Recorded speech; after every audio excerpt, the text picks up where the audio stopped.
Na última quinta-feira, nós temos início à ministração desta palavra. Vamos prosseguir meditando nesse texto. Capítulo 6 de Mateus, versículo de número 31. Aleluia.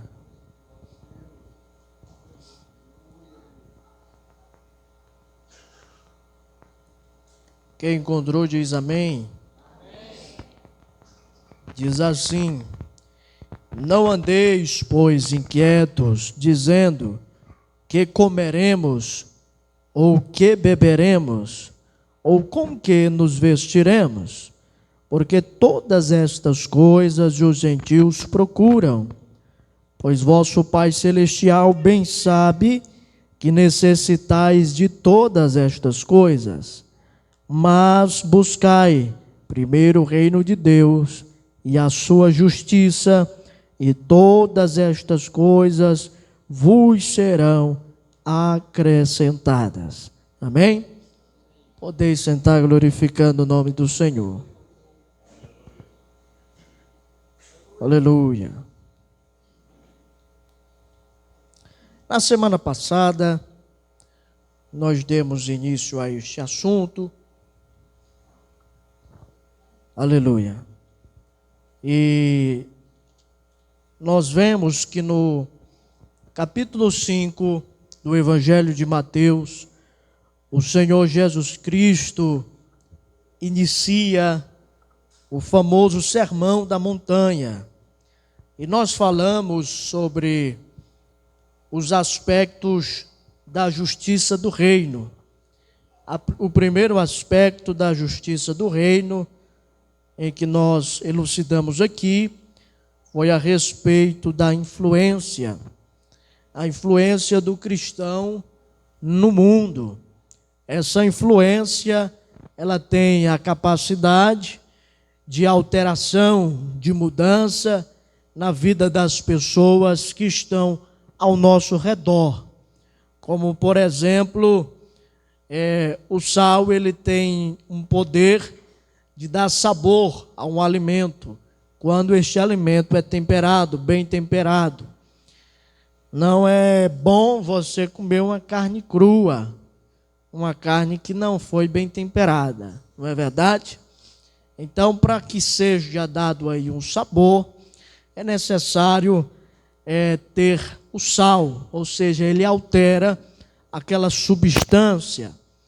Então, a vida do cristão no mundo é dessa forma. Quando nós somos sal, nós temos essa capacidade de provocar mudanças na vida das pessoas que estão ao nosso redor. Ou seja, família, as pessoas com quem eu trabalho, com quem eu convivo diariamente. O segundo aspecto do poder, da influência, é a luz. Quando um crente chega em uma localidade onde não há pessoas cristãs, onde não há pessoas justas, onde só há ímpio, você nota a diferença do crente, porque ele é luz. E ele chegando em um ambiente de trevas, automaticamente aquela pessoa ilumina o lugar. Isto é o poder do Evangelho na vida do cristão. Eu me lembro muito bem, quando eu ainda era um adolescente, tinha apenas uns 13, 14 anos de idade, e eu estava andando em Portugal, nas ruas de Lisboa, com um amigo da igreja, e uma mulher africana, com aquele sotaque bem diferente, né, bem angolano. Ela passou por mim e por meu amigo, e então ela proferiu a palavra: nossa, como é forte a presença de um crente, aleluia. Então ela percebeu, sem mesmo nós falarmos alguma coisa, que nós éramos crentes, cristãos. Ela percebeu que tinha algo diferente em nossa vida, apenas olhando para nós e como a forma como nós andávamos. Então, quando se é luz, quando se é luz em meio às trevas, se é sal em meio a esse mundo perdido, o poder do Evangelho, ele começa a expandir na vida das pessoas que estão ao seu redor. Então eu preciso olhar para a minha vida e ver se a minha vida ela está como crente, como cristão, se ela está iluminando outras pessoas, se a minha vida está provocando uma mudança na vida de outras pessoas, ou se a minha presença não provoca nenhuma mudança, não provoca nenhuma alteração na vida de ninguém, e se aquilo que eu falo, que eu profiro, as palavras que eu profiro, está mudando a vida de alguém, eu preciso então, como cristão, parar por um momento e refletir, vendo se eu estou sendo luz ou se eu estou sendo apenas mais uma pessoa no mundo. Aleluia! Então este é o poder de influência. É o primeiro aspecto da justiça do reino. O segundo aspecto do qual nós falamos é acerca do autocontrole.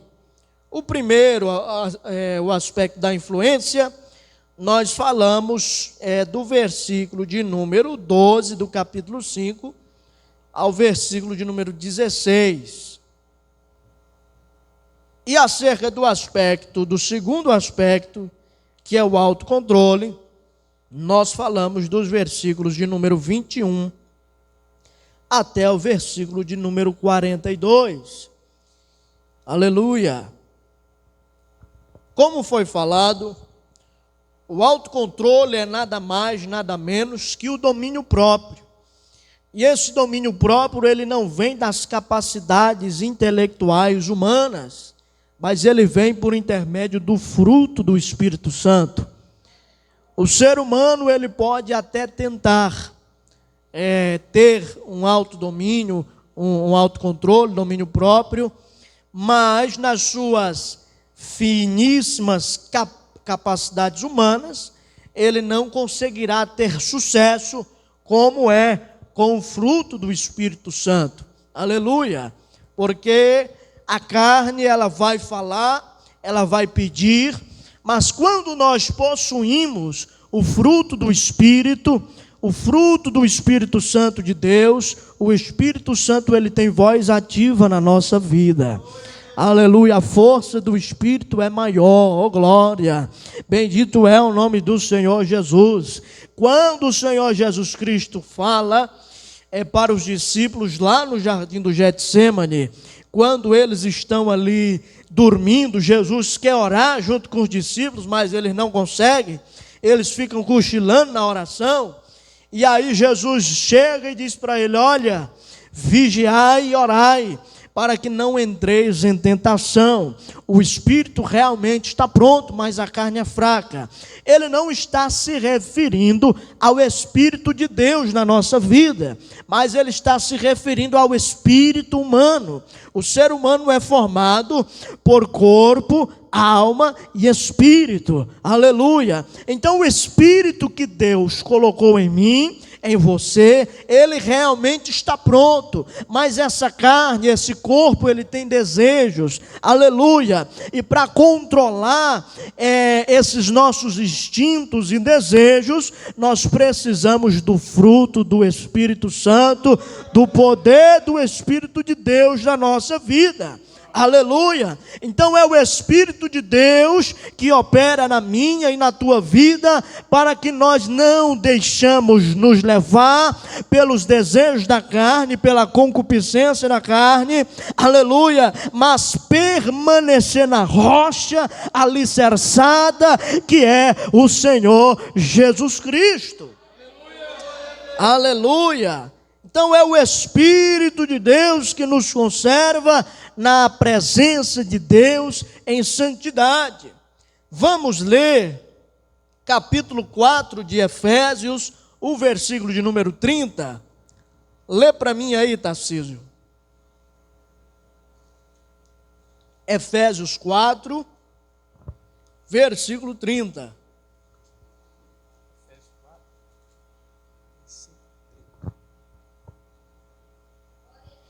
E não entristecesse o Espírito Santo de Deus, no qual estáis selado para o dia da redenção. Glória a Deus.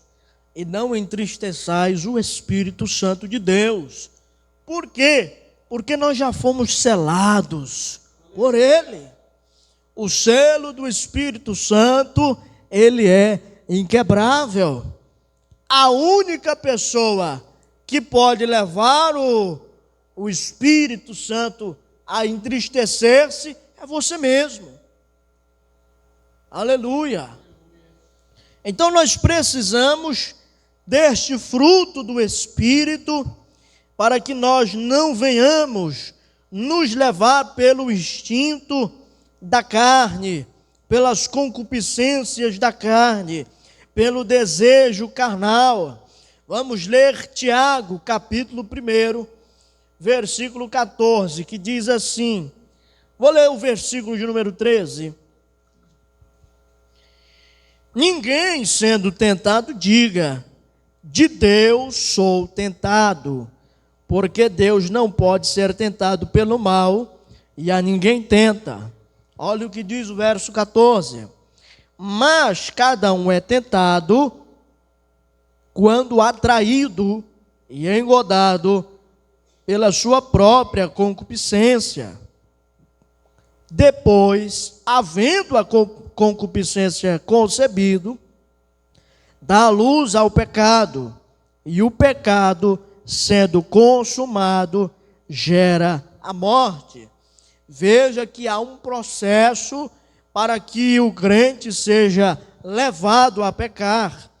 Cada um é tentado quando é atraído e engodado pela sua própria concupiscência. Ou seja, a minha carne, ela possui, como nós sabemos, desejos. E se nós não tivermos controle, eu vou ver algo, eu vou sentir o cheiro de algo, eu vou sentir alguma coisa no meu corpo que vai me atrair. E essa concupiscência quer dizer desejo desenfreado da carne. Eu vou ser atraído e então, por essa própria concupiscência e concebendo essa própria concupiscência, ou seja, o desejo desenfreado, isso dará a luz ao pecado. E o pecado, sendo consumado, gera a morte. É quando o cristão entristece o Espírito Santo de Deus. Aleluia. E essa tristeza, irmão, do Espírito Santo, ela não é uma tristeza de mágoa. A palavra original, ela não leva a esse sentido. Porque quando nós nos entristecemos por vários motivos, nós nos magoamos com alguém, nós nos decepcionamos com alguém, nós perdemos pessoas. Então essa tristeza que o apóstolo Paulo está aqui relatando no versículo 30 do capítulo 4 de Efésios, não é uma tristeza de mágoa, não é uma tristeza de decepção, mas é uma tristeza de luto. Ou seja, é como se você tivesse morrido para Deus, é como se você tivesse morrido para o Espírito Santo. Deus, ele está no mesmo lugar. Não é Deus que se afasta de nós, somos nós que nos afastamos dele. Aleluia. Então, quando você peca, automaticamente você está se afastando do Espírito Santo. Ou seja, está havendo uma separação. O que o Senhor Jesus Cristo fala no capítulo 14 do Evangelho de João, no versículo 23? se vocês me amam, guardai os meus mandamentos. E o que é que vai acontecer?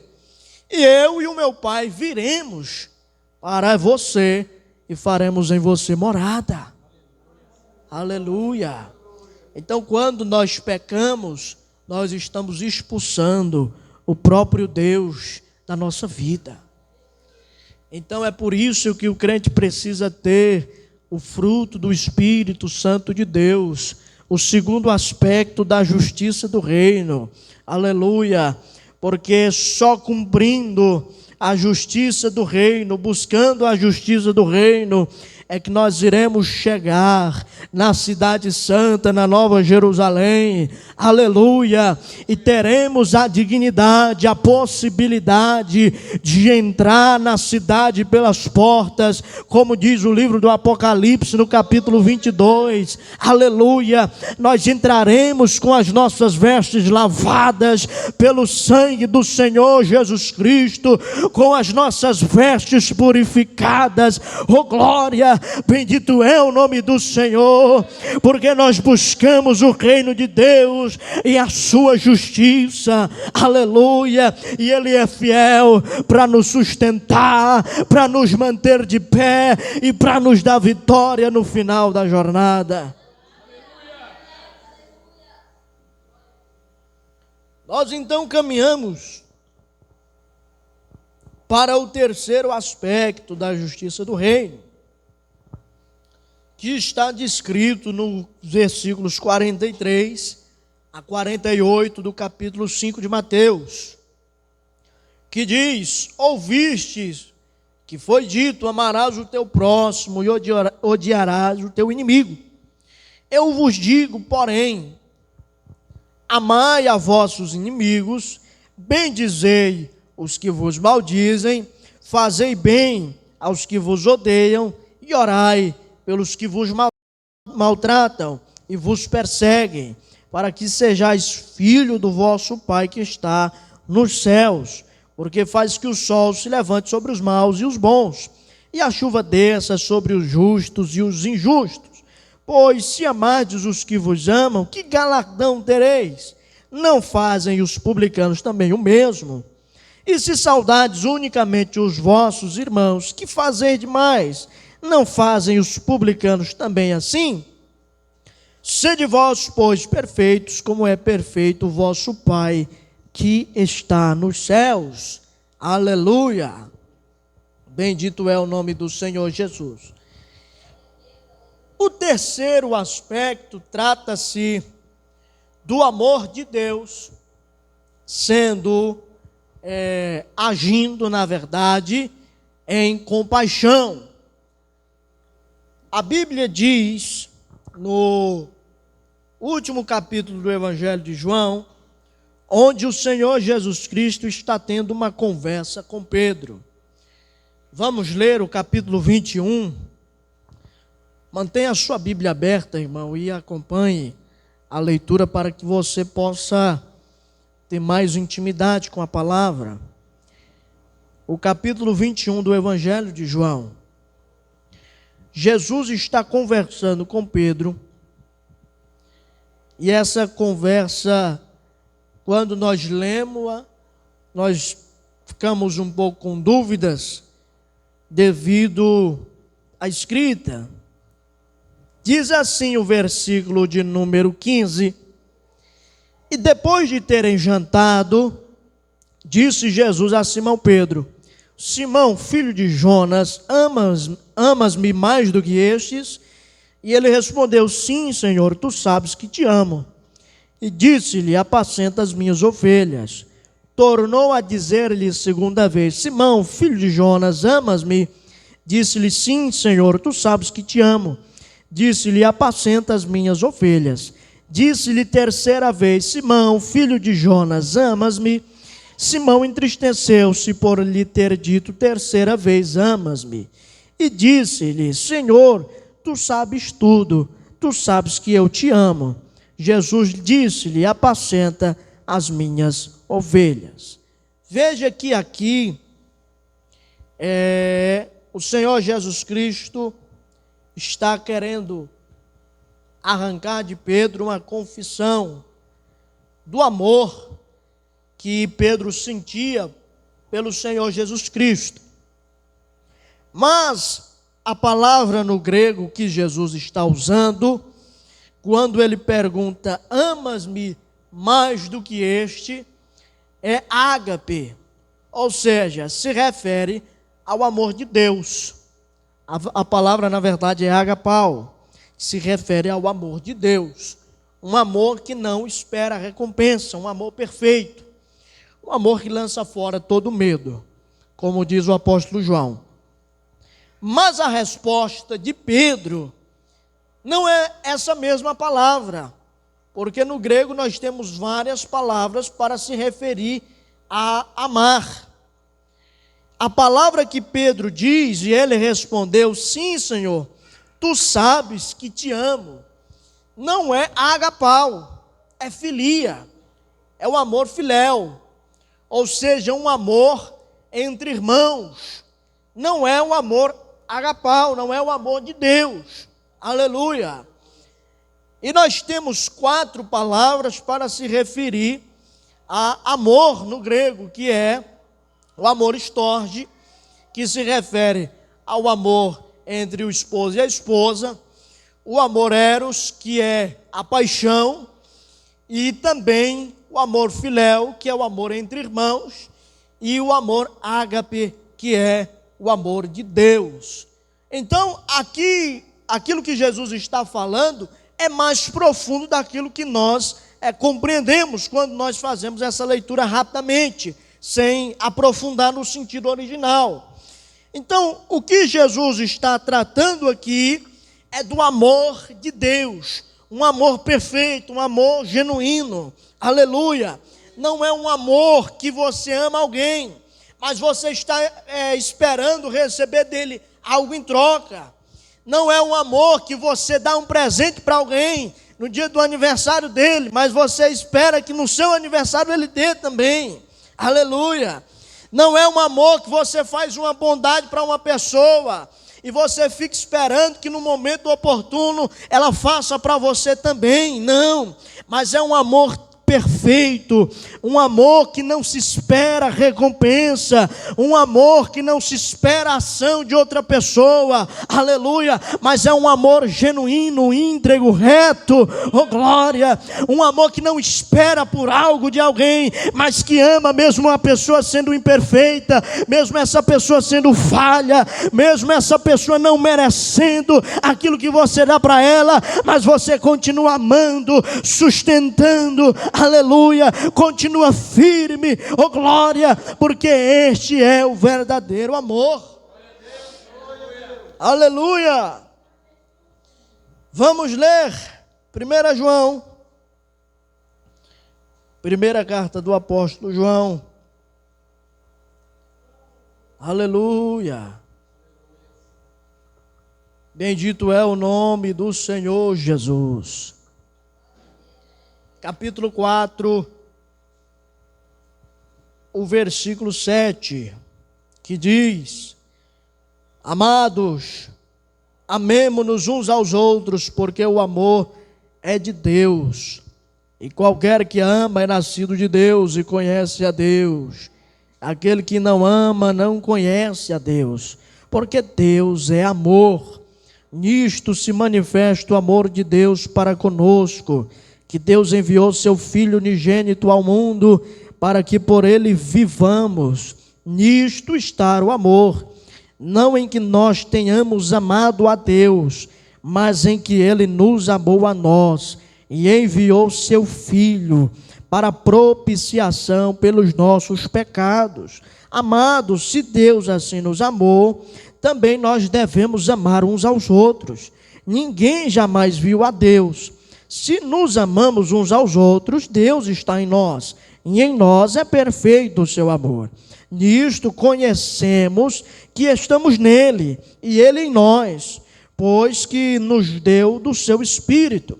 E vimos e testificamos que o Pai enviou seu Filho para Salvador do mundo. Qualquer que confessa que Jesus é o Filho de Deus, Deus está nele, e ele em Deus. E nós conhecemos e cremos no amor que Deus nos tem. Deus é amor. Quem está em amor está em Deus, e Deus está nele. Veja só o que diz o 17. Nisto é perfeito o amor para conosco, para que no dia do juízo tenhamos confiança, porque qual ele é, somos nós também neste mundo. No amor não há temor, antes o perfeito amor lança fora o temor, porque o temor traz consigo o tormento, e o que teme não é perfeito em amor. Aleluia! Então nós vemos aqui o apóstolo João relatar a respeito do amor de Deus. Se Deus, irmão, fosse olhar para as nossas atitudes diárias e fosse nos amar por aquilo que nós fazemos por Ele, Ele já teria nos destruído. Se Ele amasse a nós como nós costumamos amar, esperando por recompensas. Já pensou se Deus fosse amar alguém só pela quantidade de culto que ele vem na igreja? Aleluia, nós estaríamos perdidos. Se Deus fosse amar alguém pela quantidade de horas que ele passa em oração, nós estaríamos perdidos. Aleluia. Então esse amor de Deus, ele é um amor verdadeiro, genuíno e que não há falhas. Aleluia, ele é perfeito. Então aquilo que o apóstolo João está relatando é o amor de Deus. E ele continua no versículo 19. Nós o amamos a ele, porque ele nos amou primeiro, oh glória. Veja só como é forte o versículo 20. Se alguém diz, eu amo a Deus, e aborrece a seu irmão, é mentiroso. Pois quem não ama a seu irmão, ao qual viu, como pode amar a Deus, a quem não viu? E dele temos este mandamento, que quem ama a Deus, ame também a seu irmão. Aleluia. Veja só. O Senhor Jesus Cristo, ele vem e ele resume a lei em 2 mandamentos. A lei que possui aí cerca de 600 e poucos mandamentos e 300 e alguma coisa proibições, ele resume em 2 mandamentos. Quais são? Nós falamos sobre isso em um culto de ensinamento, que é a verdadeira devoção do ser humano que deve ter a Deus. Amai a Deus acima de todas as coisas, com todas as tuas forças, com toda a tua alma, com todo o teu coração e com todo o teu intelecto. E o segundo, amai o teu próximo como a ti mesmo. Aleluia. Então aqui está a manifestação da lei na vida do ser humano. Amar a Deus acima de todas as coisas e o próximo como a ti mesmo. Então nós vemos aqui que no capítulo 5 de Mateus, no qual nós lemos no início, o Senhor está se referindo a inimigos, a pessoas que nos fazem mal. Aleluia. E não pessoas que nos ajudam, que contribuem, mas pessoas que nos perseguem, que nos maltratam. Eu vos digo, porém, amai a vossos inimigos, bendizei os que vos maldizem, fazei bem aos que vos odeiam, e orai pelos que vos maltratam e vos perseguem, para que sejais filhos do vosso Pai que está nos céus, porque faz que o sol se levante sobre os maus e os bons, e a chuva desça sobre os justos e injustos. Então aqui Jesus está falando sobre compaixão. Compaixão é ter piedade, é um sentimento de empatia, de sentir o que o outro está sentindo, a capacidade de se colocar no lugar de outra pessoa. Aleluia. Quando nós estudamos acerca desse assunto, nós vamos entender que quando a Bíblia diz amai o teu próximo como a ti mesmo, ela está se referindo ao semelhante. Essa é a tradução mais correta. Ou seja, o semelhante é aquele que pensa como eu. Ou seja, que temos as mesmas características. Aleluia. Então isto se torna mais fácil. Mas Jesus aqui ele está falando sobre os inimigos. Vamos ler Romanos 12. Lê para a gente, irmão Chagas. Romanos 12, o versículo 17.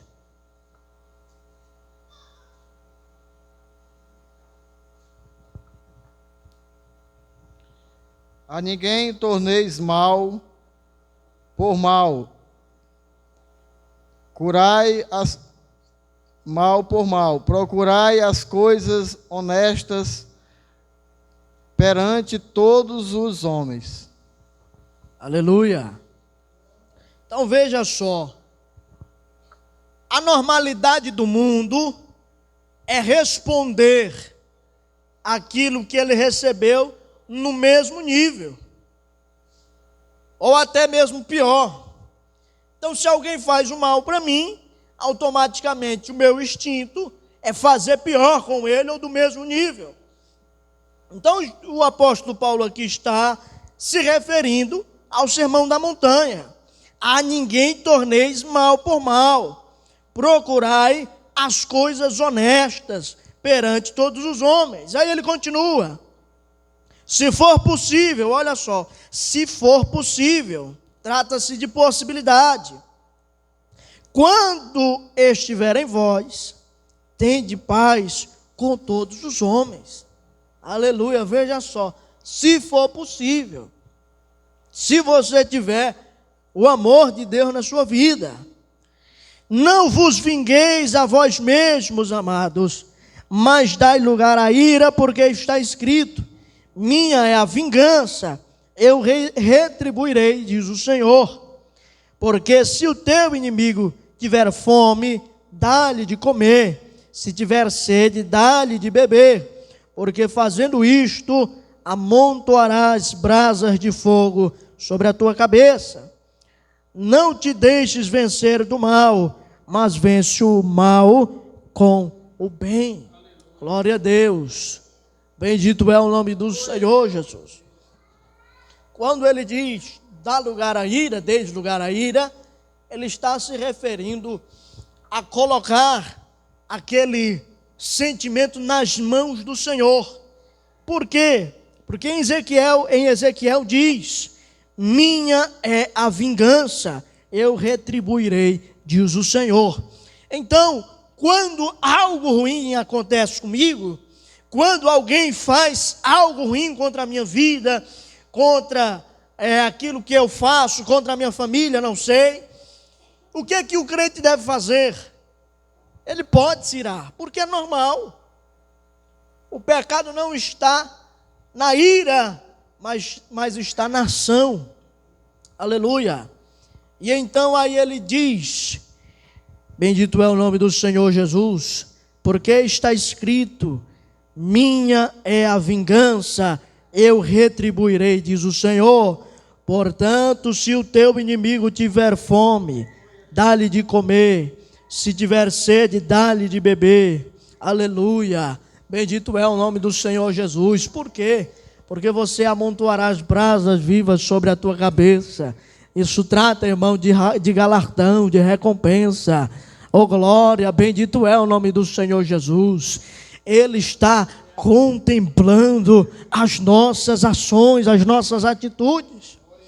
Aleluia. Bendito é o nome do Senhor Jesus. Então nós vemos aqui a compaixão na vida do cristão. Vamos ler também o Evangelho de Mateus, capítulo 18. Eu acho que nós falamos sobre isso na escola bíblica dominical, sobre esse mesmo assunto, versículo 18, o capítulo 18, versículo 21 em diante. Eu vou ler aqui para nós ganharmos tempo, que diz assim: Então Pedro, aproximando-se dele, disse: Senhor, até quantas vezes pecará meu irmão contra mim e eu lhe perdoarei? Até 7? Jesus lhe disse: Não te digo que até 7, mas até 70 vezes 7. Por isso o reino dos céus pode comparar-se a um certo rei que quis fazer contas com os seus serviços. Versículo 24: E começando a fazer contas, foi-lhe apresentado um que lhe devia 10.000 talentos. E não tendo ele com que pagar, o seu senhor mandou que ele, sua mulher e seus filhos fossem vendidos, com tudo quanto tinha, para que a dívida se lhe pagasse. Então aquele servo, prostrando-se, o adorava, dizendo: Senhor, sê generoso comigo, aleluia, e tudo te pagarei. Então o senhor daquele servo, movido de íntima compaixão, soltou-o e perdoou-lhe a dívida. Veja só, o texto diz que ele devia quantos talentos? 10.000 talentos. Aleluia. A parábola dos talentos diz que um senhor tinha 3 servos. E aí ele dividiu, ele deu 5 talentos para um. Na parábola de Mateus diz que ele dá 3, e na de Lucas diz que ele dá 2 para o segundo. E para o último ele dá 1 talento.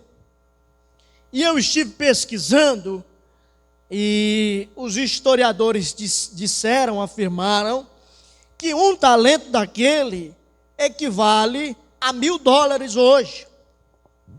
Então, aquele senhor que deu os talentos para os servos, ele estava dando uma grande quantia em dinheiro para aqueles servos.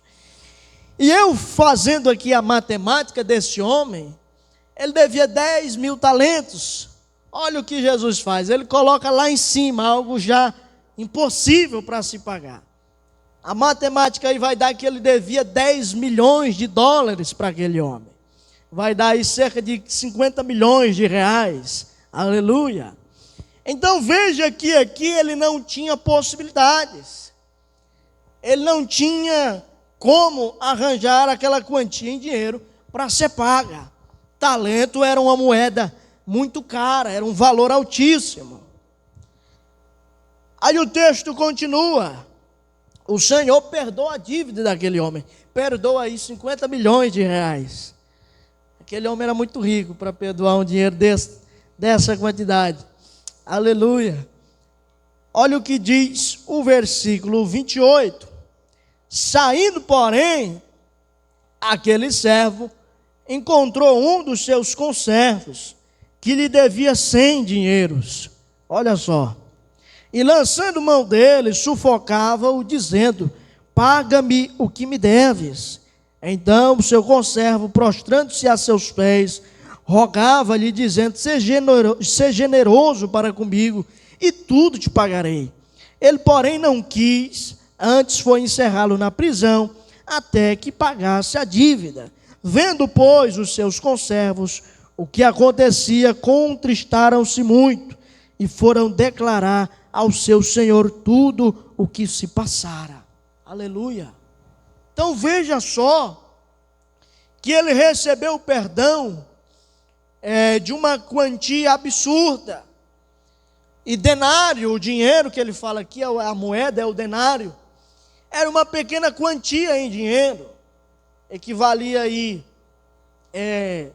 cerca de, isso, era cerca de 100 reais por aí, nessa faixa etária. Então o dinheiro era muito pouco, e ele não teve misericórdia. Aleluia. E nós vemos nesta parábola o amor de Deus sendo aqui manifestado, porque todos nós precisamos entender, como diz o apóstolo Paulo, no livro de Romanos, que todos nós pecamos e fomos destituídos da graça de Deus, aleluia, da glória de Deus. Mas Ele teve misericórdia, e uma dívida que eu e você não poderíamos pagar, Ele enviou o seu único Filho para dar a sua vida em nosso lugar. Aleluia. Então glorifique a Deus, irmão. Dê graças a Deus, porque Ele te salvou, Ele te lavou, purificou a tua vida, Ele te deu a iluminação da verdade, porque você estava destinado ao inferno, mas você encontrou a genuína, verdadeira, inerrante, infalível palavra de Deus, e você teve acesso ao Santo dos Santos, oh glória, e a graça de Deus te foi entregue, aleluia, e você foi salvo, oh glória, bendito é o nome do Senhor Jesus. E o que nós devemos fazer a respeito disso? Ter o mesmo amor de Deus, aleluia, deixar que o amor de Deus invada o nosso coração, o nosso ser, aleluia, deixar que a misericórdia, a compaixão do Eterno possa tomar conta da nossa vida, do nosso ser, aleluia, a fim de que esse amor seja manifestado na nossa vida diária, no nosso dia a dia, aleluia, e que esse amor possa alcançar toda a tua casa, toda a tua família, os teus filhos, os teus netos, aleluia, os teus vizinhos, os teus parentes, oh glória, deixe que o amor de Deus tome conta do teu lar, da tua casa, bendito é o nome do Senhor Jesus. É este amor que transforma, é este amor que liberta, o amor de Deus, aleluia, bendito é o nome do Senhor Jesus. Para nós concluirmos esse tópico, pois se amardes os que vos amam, que galardão tereis? Não fazem os publicanos também o mesmo? E se saudardes unicamente os vossos irmãos, que fazeis demais? Não fazem os publicanos também assim? Sede vós, pois, perfeitos, como é perfeito o vosso Pai que está nos céus. Aleluia. Quando ele fala aqui, irmão, da perfeição de Deus, ele está falando do amor genuíno, verdadeiro e perfeito. Aleluia. Então, quando nós possuímos o amor ágape, o amor de Deus, nós começamos a nos parecer mais com Ele. Oh glória, bendito é o nome do Senhor. Ele começa a fazer morada no teu coração, na tua vida. Aleluia. Então deixe que Deus tome conta do teu ser, tome conta do teu pensamento, dos teus sentimentos, do teu coração. Aleluia. Não deixe que a carne, irmão, tome as decisões por você. Não deixe que os teus instintos naturais comandem as tuas decisões, a tua vida, mas deixe que o Espírito Santo te direcione, te guarde. Aleluia. Bendito é o nome do Senhor. O quarto aspecto, irmão, o nosso horário está bem avançado. Eu vou começar a falar aqui sobre ele, e se não conseguirmos concluir até o horário de terminar o culto, nós vamos continuar na semana que vem. O quarto aspecto se inicia no capítulo 6, que diz assim: guardai-vos de fazer a vossa justiça diante dos homens, para ser desvistos por eles. Aliás, não tereis galardão junto de vosso Pai, que estás nos céus. O quarto aspecto é possuir uma fé altruísta. O que é altruísmo? O altruísmo é você fazer algo, realizar uma atividade despretensiosa, uma atividade que não visa ser reconhecido por aquilo que você está fazendo. Por exemplo, quando nós, hoje ainda mais no mundo que nós vivemos hoje, as pessoas quando fazem alguma coisa, a maioria das pessoas quando faz alguma coisa, a primeira coisa que ele faz é tirar foto, é mostrar nas redes sociais aquilo que ele está fazendo. Eu já vi uma imagem de uma pessoa dando um prato de comida para um pobre e fazendo assim com o celular. Ou seja, ele está fazendo uma ação boa, mas ele está se filmando propriamente. Então, ele está fazendo aquilo que o Senhor Jesus Cristo reprova, aquilo que a justiça do reino reprova.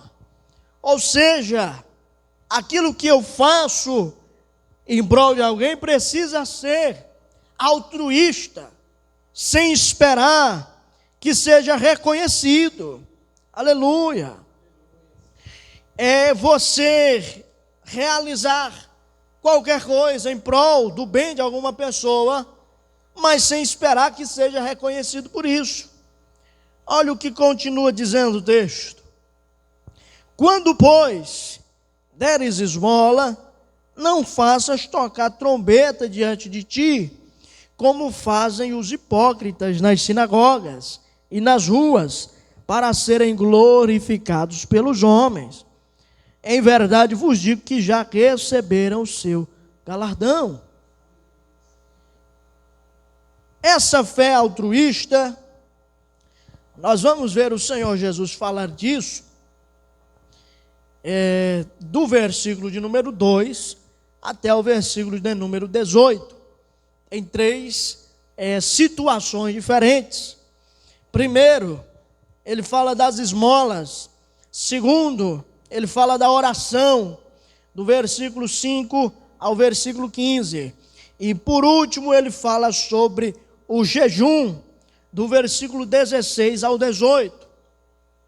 Então, nós vemos aí três práticas religiosas que o crente deve realizar, mas que não deve ser feito para que seja visto por outros, seja reconhecido por outros, mas que seja reconhecido por Deus. A fé altruísta, ela não espera ser recompensado pelos homens, mas ela espera ser recompensado pelo Criador. Aleluia. Então, aquilo que ele está falando aqui, não faças tocar trombeta diante de ti, é aqui uma hipérbole, ou seja, um sentido figurado. Não é literalmente alguém ia dar esmola e alguém tocando trombeta atrás, não. Era só um sentido figurado. Ele queria dizer que quando os fariseus iam dar esmolas, eles faziam com que todas as pessoas que tivessem ao redor vissem que eles estavam dando esmola. A nossa cultura, ela não tem esse aspecto de estar dando esmola aos pobres. Tem muita gente que dá quando sente no coração ou quando é muito incomodado. Mas na cultura judaica, as pessoas costumavam muito dar esmola aos pobres.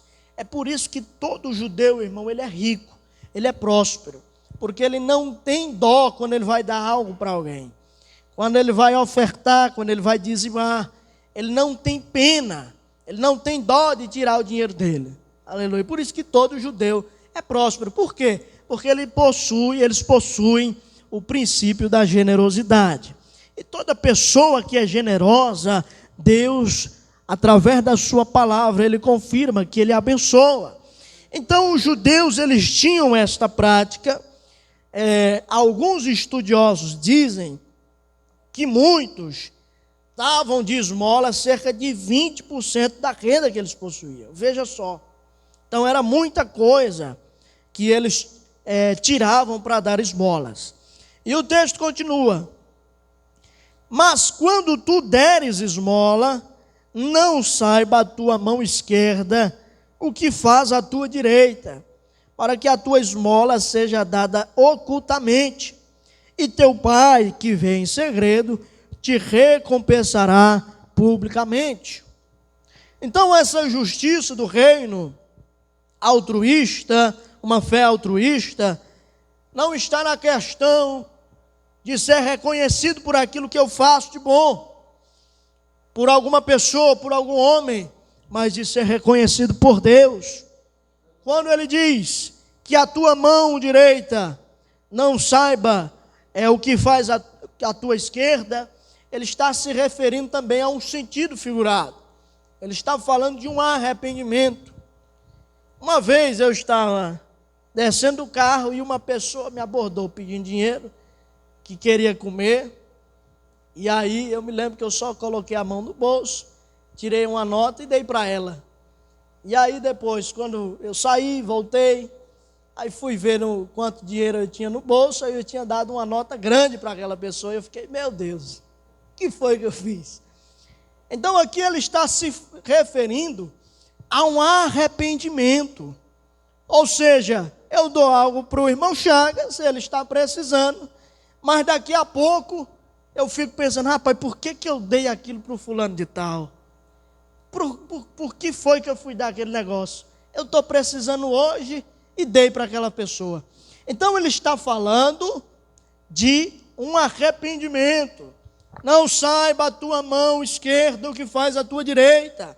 Ou seja, se você abençoou alguém com alguma quantia, uma oferta, uma esmola, aleluia, que essa oferta, que essa esmola, ela permaneça com aquela pessoa e que você siga a sua vida, oh glória, porque aquele Deus que vê você dando ocultamente é o mesmo que vai recompensar a tua atitude, o teu bom coração, a tua sinceridade, a tua honestidade. Aleluia. Irmão, o ímpio, ele não acredita que Deus recompensa. Qual é o ditado do mundo aí fora? Toda pessoa que dá muito para alguém vai ficar sem nada.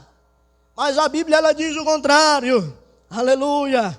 A Bíblia diz que o pão será dos generosos, que as riquezas, elas serão dos generosos. Aleluia. Bendito é o nome do Senhor Jesus. Então o mundo, ele está dizendo uma coisa, mas o Senhor, em sua infinita sabedoria, poder, onisciência, onipresença, onipotência, Ele recompensa os seus, oh glória, e nós precisamos buscar o reino de Deus e a sua justiça, para que nós sejamos abençoados, para que nós cheguemos aonde o Senhor quer que nós estejamos. Aleluia. Eu iria continuar, mas o horário já foi embora. Na semana que vem nós estaremos dando prosseguimento. Fique de pé em nome do Senhor Jesus.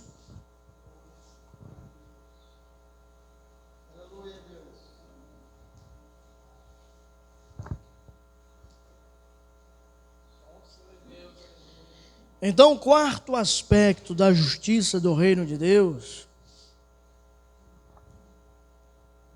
é a fé altruísta.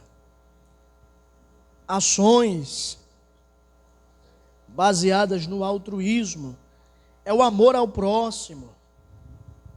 É você fazer algo sem esperar que seja reconhecido, que receba algo em troca. Porque se eu faço algo esperando reconhecimento, o meu galardão, ele é terreno. O meu galardão é aquele reconhecimento. Aleluia. Mas o Senhor Jesus diz que o galardão do crente, do cristão, que tem uma fé altruísta, aleluia, é o próprio Deus que dá, não é o homem. A recompensa do homem, irmão, é pequena. A recompensa do homem, ela estraga, ela envelhece, ela tem data de validade. mas a recompensa de Deus é eterna. Aleluia, você pode glorificar a Deus por isso. Coloque a sua mão sobre o seu coração. Vamos fazer uma oração nesta noite. Bendito Deus e Pai, Tu és fiel e justo, Senhor, e nós Te glorificamos pela ministração da Tua palavra. Ó Senhor, que a justiça do Teu reino seja, Senhor, a nossa vida diária, a nossa forma de viver, o nosso estilo de vida.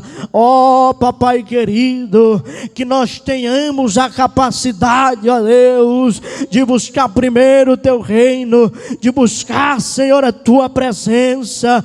Ó Senhor, é a Tua justiça. Aplica, Pai, ela nas nossas vidas, para que sejamos perfeitos, como assim o Senhor é perfeito. Papai querido, eu intercedo pela Tua noiva, pelo Teu povo. Toma nas Tuas mãos nesta hora aqueles que estão enfermos, aqueles que estão doentes, que estão impossibilitados de estar em Tua casa, em Tua presença. Meu Senhor, dá saúde agora, vai restaurando, Senhor, as células do corpo. Toma nas Tuas mãos para a glória do Teu nome e da vitória. Senhor, eu intercedo nesta noite pela vida da Tua filha, a irmã Madalena.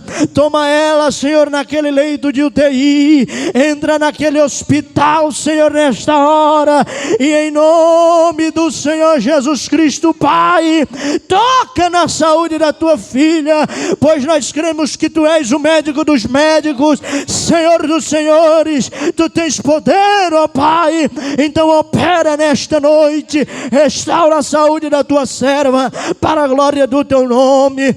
Meu Senhor, toma o Teu servo, pastor Naum, nas Tuas mãos, e traga, Senhor, o Teu filho debaixo da Tua proteção, para a glória do Teu nome. Continua, Senhor, nos abençoando, abençoando a Tua igreja, cada crente, cada irmão, cada irmã, cada família de uma forma especial, em nome do Senhor Jesus, ó Pai. Estas são as bênçãos que nós Te pedimos, Senhor, e assim Te agradecemos, e todos os que creem glorificam o nome do Senhor Jesus.